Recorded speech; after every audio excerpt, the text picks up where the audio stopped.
ሰላም ውድ ወንድሞችና እህቶች፣ ዛሬ እንደገና ከተባበሩት አረብ ኤምሬት የመጡ አዲስና እጅግ ጠቃሚ የሥራ መረጃዎችን አዘጋጅቻለሁ። በዱባይ፣ በአቡዳቢ፣ በቻርጃና ባላይን ያሉ ብዙ ኩባንያዎች አዲስ ሰራተኞችን በፍጥነት እየፈለጉ ነው። በሱፐርማርኬት፣ በሞል፣ በሆቴል፣ በግንባታ ኩባንያዎችና የጥበቃ ድርጅቶች ውስጥ የሥራ ዕድሎች በጣም በርካታ ናቸው። ለምሳሌ የሴኩሪቲ ጋርድ፣ የሴልማን፣ በክሊነር፣ በስቶር ሄልፐር፣ ዌርሃውስ አሲስታንት፣ ድራይቨርና ኦፊስ ቦይ ያሉ ቦታዎች ብዙ ክፍት ሆነው አሁን እየተቀበሉ ነው። ደሞዝም አብዛኛዎቹ ከ1200 እስከ 3000 ድርሃም ድረስ ነው እና ብዙ ኩባንያዎችም ነፃ ቤት፣ ትራንስፖርትና ቤዛ ይሰጣሉ። በተለይ የጥበቃ ሥራ ላይ ያላችሁ ልምድ ካለ እጅግ በጣም ሥራ ማግኘት ይቻላል።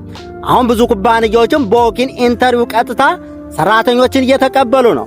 ስለዚህ ሲቪ ዝግጁ አድርጉና ዕድሉን በፍጥነት ይጠቀሙ። እንዲሁም ትንሽ በእንግሊዘኛ መናገርና ጥሩ አቀራረብ መኖር በጣም ይረዳል። ወንድሞቼና እህቶቼ ድል ለሚፈልጉ ሁሉ በሮች እየተከፈቱ ነው እና ትጉህ ከሆናችሁ በቅርቡ ጥሩ ሥራ ማግኘት ትችላላችሁ። ይህም መረጃ ለጓደኞቻቸው አጋሩ፣ ምክንያቱም አንድ መረጃ አንድ ሰው ሕይወት ሊቀይር ይችላል። መልካም ዕድል እመኛለሁ እና እግዚአብሔር ሁላችሁንም በሥራ ይባርካችሁ።